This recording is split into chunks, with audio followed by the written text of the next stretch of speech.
एक उपन्यास लेखक ने अपनी विद्वता का रौब झाड़ते हुए अपने दोस्त से कहा, नॉवेल लिखना कोई आसान काम नहीं है। पता है, कभी कभी तो एक नॉवेल लिखने में मुझे 1 साल लग जाता है।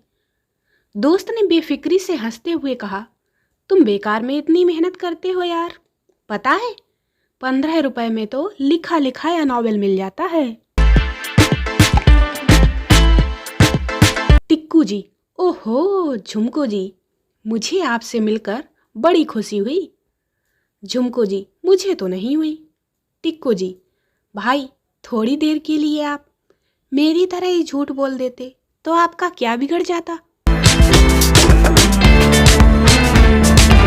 चिंटू ने जिंदगी से बेजार होकर एक दिन खुदकुशी की गरज से जहर खरीद कर खा लिया, लेकिन जहर में मिलावट थी, इसलिए वह मरा नहीं, बच गया।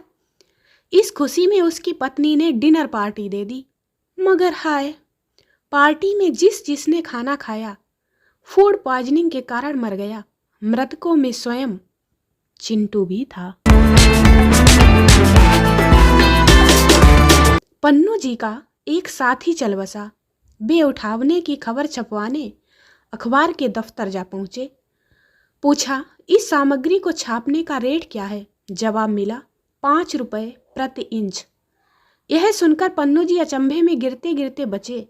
बाप रे, तब तो बहुत महंगा पड़ेगा, क्योंकि मेरा दोस्त तो 6 फीट 2 इंच का था।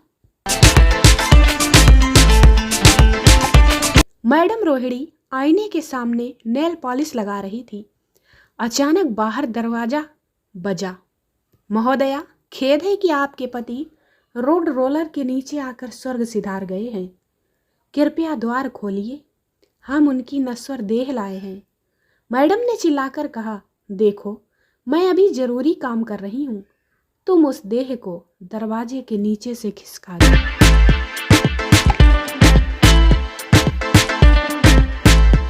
एक प्रोफेसर साहब नाव में सफर कर रहे थे। तभी उन्होंने रौब जमाने की गरज से नाविक से पूछा, क्यों, तुम्हें इंग्लिश आती है? नाविक ने कहा, जी नहीं। प्रोफेसर बोले, तब तो तुम्हारा 4 आने जीवन बेकार है। फिर बोले, अच्छा, हिसाब किताब आता है?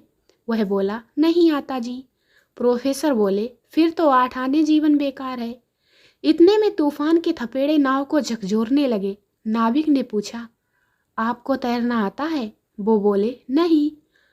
तो नाविक ने कहा, तब तो आपके 16 आने जीवन बेकार है। और वह नाव से कूद गया।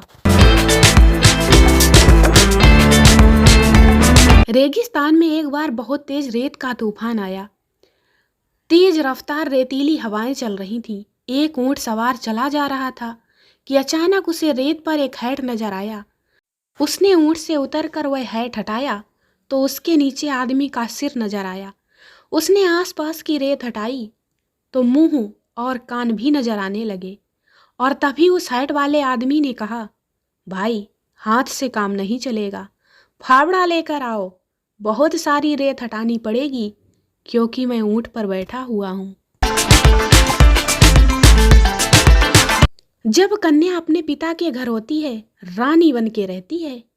पहली बार ससुराल जाती है, लक्ष्मी बनकर जाती है, और ससुराल में काम करते करते बाई बन जाती है। इस तरह लड़कियां रानी, लक्ष्मी, बाई बन जाती हैं।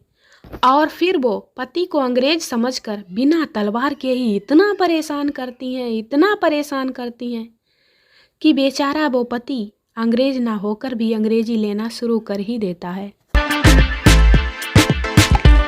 अकबर, चाहे पति और पति में क्या समानता है? बीरबल, जहां पनाह, दोनों के ही भाग्य में जलना और उबलना लिखा है, और वो भी औरत के हाथों। एक लेडी इंटरव्यू देने गई। इंटरव्यूअर, क्या करती हैं आप? लेडी, मैं पायलट हूँ। इंटरव्यूअर, बहुत आदर के साथ, क्या उड़ाती हैं आप? लेडी, पति के पैसे।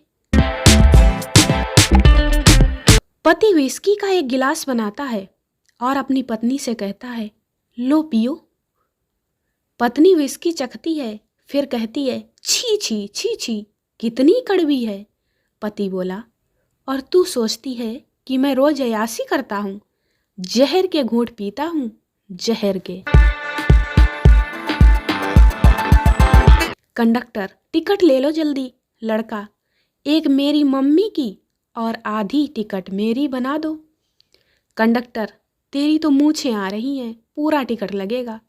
लड़का बोला, तो मेरी मम्मी की तो मूछें नहीं हैं, उनकी आधी बना दो। शादीशुदा आदमी की जिंदगी में दो खर्चे तो लगे ही रहते हैं। बीवी गोरी हो तो सनस्क्रीन और काली हो तो फेयर एंड लवली। कहते हैं जो हंसा उसका घर बसा, पर जिसका घर बसा उससे पूछो वह फिर कब हंसा।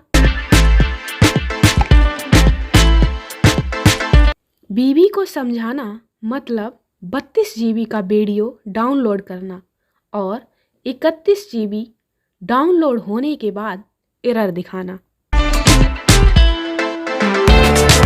दुनिया में सिर्फ वही लोग शरीफ हैं जिनके मोबाइल में पासवर्ड नहीं है। कुछ मेंबर तो ऐसे हैं कि जैसे सत्यनारायण की कथा सुनने आए हों, सिर्फ प्रसाद से मतलब होता है उनको।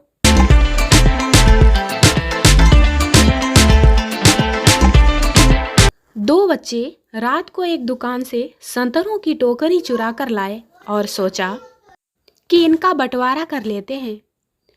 एक ने कहा कि चलो कब्रिस्तान में चलकर बंटवारा कर लेते हैं। तब वो दोनों कब्रिस्तान के दरवाजे को फांद कर अंदर जाते हैं। उसी समय दो संतरे टोकरी में से गिर जाते हैं।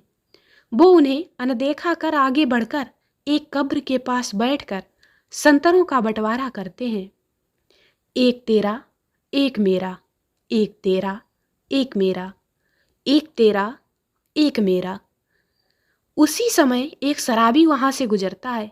जैसे ही वो एक तेरा एक मेरा की आवाज़ सुनता है, उसका तो नशा उतर जाता है और भागता हुआ पादरी के पास जाता है और कहता है कि कब्रिस्तान में भगवान और शैतान आपस में मुर्दों को बांट रहे हैं। मैंने उन्हें एक तेरा एक मेरा कहते हुए सुना है। इतना सुनकर पादरी उस शराबी के साथ जाता है और जैसे ही दोनों कब्रिस्तान के गेट तक पहुंचते हैं, वैसे ही उल्टे पांव वापस भाग जाते हैं, क्योंकि अंदर से आवाज़ आती है, इनका तो बंटवारा हो गया, लेकिन दो जो कब्रिस्तान के दरवाजे के पास हैं, उनका क्या करें। दोस्तों, वीडियो को लाइक करें, शेयर करें, चैनल को सब्सक्राइब जरूर करें। मिलते हैं अगले वीडियो में, तब तक के लिए बाय बाय।